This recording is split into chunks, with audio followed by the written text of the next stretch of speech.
Muchas gracias, señor presidente, y con la venia de la Asamblea. La minuta que la colegisladora remite a esta soberanía no solamente es atendible en virtud a que aborda un tema especial de relevancia para acotar aspectos de corrupción que agrede a las instituciones del país. El día de ayer, precisamente, en la visita, que no comparecencia, del director de Pemex y del Procurador de la República, hablábamos del tema de la corrupción y de cómo premios Nobel de Economía, aunque neokeynesianos, opinan que el gran problema de México es la corrupción.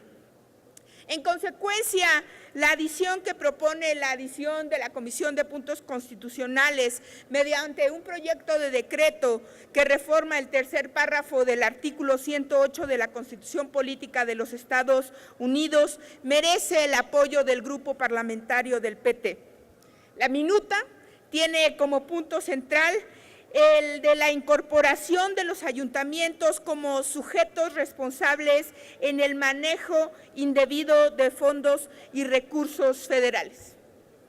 Pero en lugar de que yo pueda seguir argumentando de manera jurídica este dictamen, permítanme compartirles experiencias y por qué creemos que este tema es de fundamental importancia.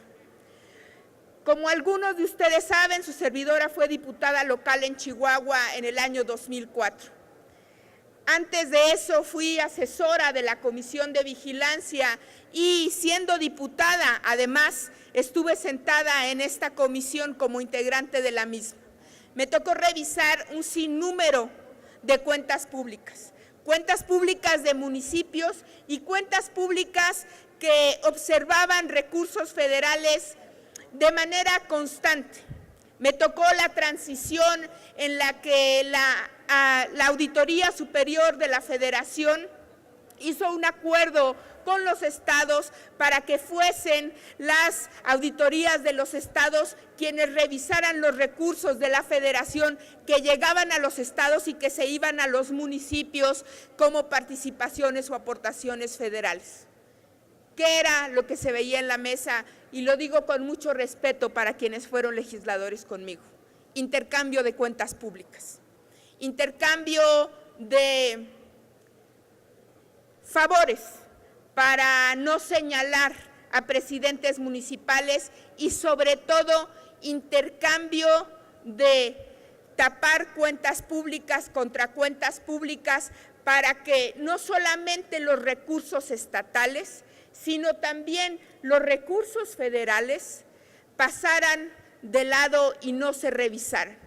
Eso es lo que sucede en la auditoría en los estados, eso es lo que sucede en la auditoría con los municipios. Muchos de ustedes, señores diputados, son expertos en el tema, han trabajado ya en la revisión de cuentas públicas municipales y estatales y saben de que lo que hablo es cierto.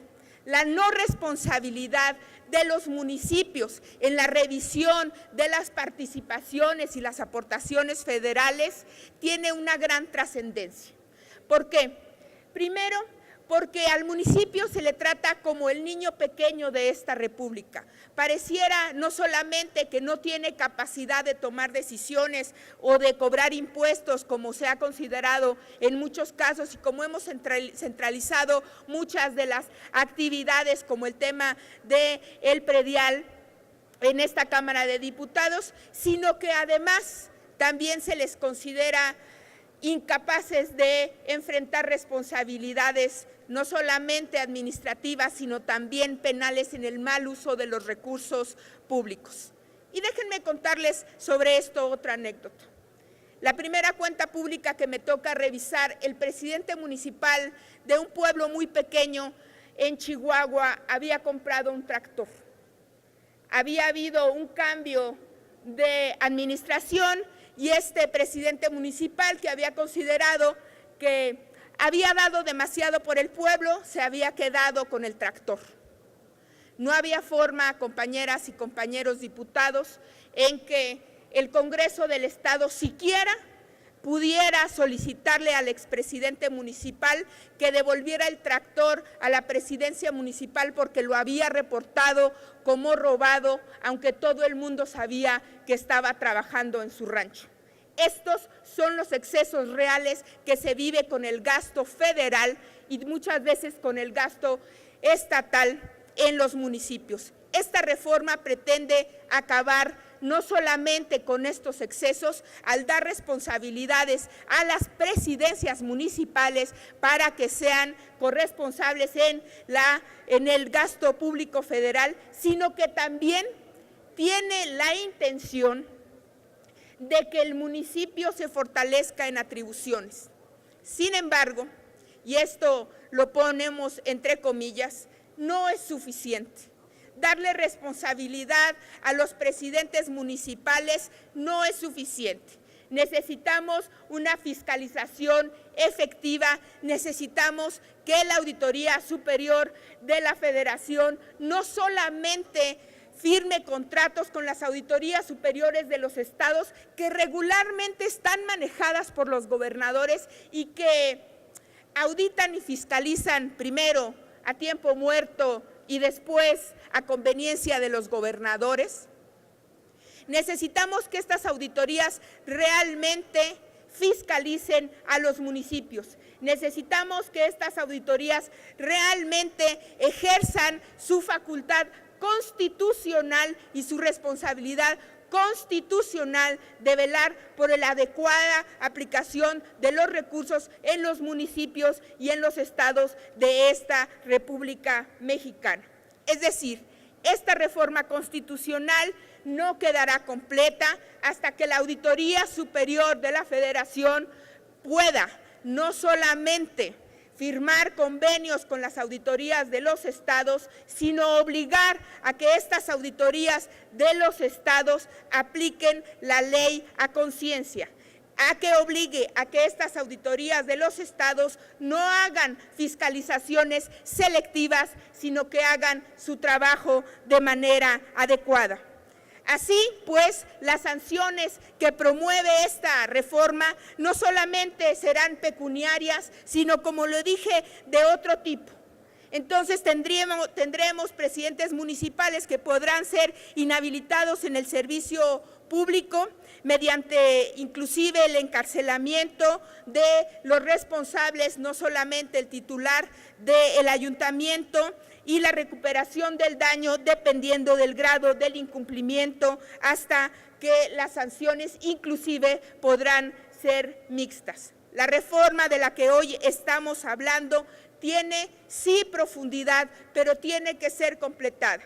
Y en esto no solamente instamos a esta soberanía, sino anunciamos que presentaremos esta reforma para que esta reforma constitucional no quede incompleta. Porque tenemos que analizar con mayor profundidad la eficiencia de nuestras variadas disposiciones legales respecto a responsabilidades que puedan incurrir los servidores públicos para aplicarlas correctamente. No vale solamente reformar la Constitución y dejarlo en letra muerta. Necesitamos estructurar el sistema legal y normativo de la República para que se aplique de manera adecuada. Es por eso que consideramos la coincidencia con la colegisladora en el sentido de que el establecimiento de un eficaz régimen legal en materia de responsabilidades de los servidores públicos constituye un imperativo fundamental de nuestro sistema democrático, así como las características del Estado de Derecho. En los presupuestos de egresos que se aprueban no solamente en esta Cámara de Diputados, sino que se aprueban posteriormente en los estados, se han aprobado por la materia de coordinación fiscal o por otros conceptos, se han destinado múltiples recursos. Muchos de ustedes han buscado que se bajen distintos recursos a sus municipios.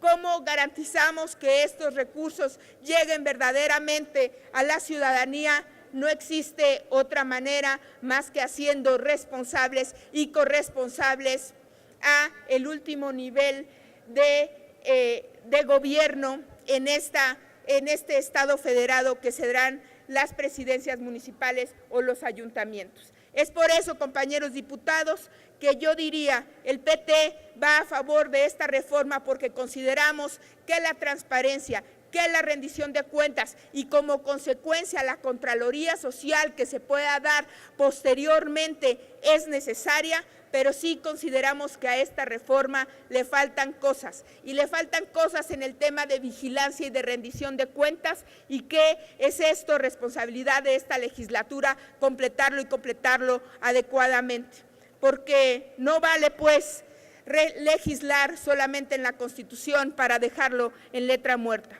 Votaremos a favor, pero nos quedamos y dejamos a ustedes el gran pendiente de hacer real esta reforma constitucional y que realmente, valga la redundancia, se haga responsable a los ayuntamientos por el mal manejo de los recursos, no solamente por el desvío de los mismos, sino por el abuso en la aplicación de los mismos. Muchas gracias. Gracias, diputada. Tiene la palabra el diputado Ricardo Mejía Verdeja, del Grupo Parlamentario del Movimiento Ciudadano. Y saludo y les doy la más cordial